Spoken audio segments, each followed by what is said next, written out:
Il faudra travailler plus, nous dit la secrétaire d'État à l'économie à Bercy, Agnès Pannier-Runacher. Travailler plus, est-ce que vous êtes d'accord avec cette idée? Est-ce qu'il faudra par exemple aussi renoncer à un certain nombre de jours fériés, de congés payés? Bref, est-ce qu'il faudra et dans quelle proportion produire des efforts supplémentaires pour rattraper tout ce qui a été perdu pendant cette crise? Je suis salarié, je demande si mon entreprise va réouvrir. Ma vie a complètement changé du tout au tout. J'ai moins de pouvoir d'achat, moins de salaire parce que je suis au chômage partiel. Je suis pas responsable de tout ça. Mais on me dit qu'à la sortie, c'est moi qui vais payer la facture. Non mais qu'est-ce qu'on veut là? On veut rendre fous les Français. On veut les rendre fous de colère. Déjà qu'il y a une forme de colère froide. On leur dit non, mais vous savez, tout ça, la facture, c'est vous qui allez la payer. Alors entendons-nous bien. Les Français savent pertinemment, ils ont compris qu'on est dans un choc économique sans précédent. Sans précédent.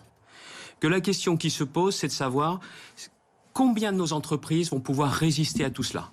Combien de salariés vont retrouver leur emploi? Et on leur dit, et après c'est vous. Non mais attendez, là il faut que les gens gardent un peu de sang-froid, là, que ceux qui nous gouvernent, ceux qui nous dirigent, se mettent un quart de seconde à la place des Français.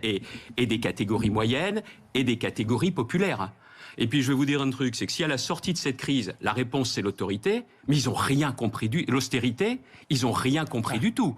L'austérité, les logiques comptables, c'est quand même ce qui nous a mis dans cette situation-là, notamment pour les enjeux de santé et de production de biens de santé. Les masques, c'est la Chine, bien souvent les traitements, c'est les États-Unis, et nous, en Europe, on a été défaillants. Si on veut changer tout ça, et en plus une politique d'austérité, ah non.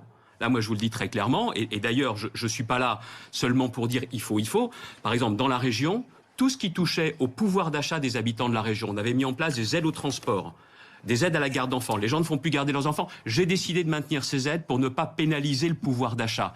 Donc, encore une fois, si on pense que c'est la facture qui doit être payée par les salariés, tous ceux qui font des efforts déjà aujourd'hui, alors là, je vous dire, je serais farouchement contre cette vision des choses.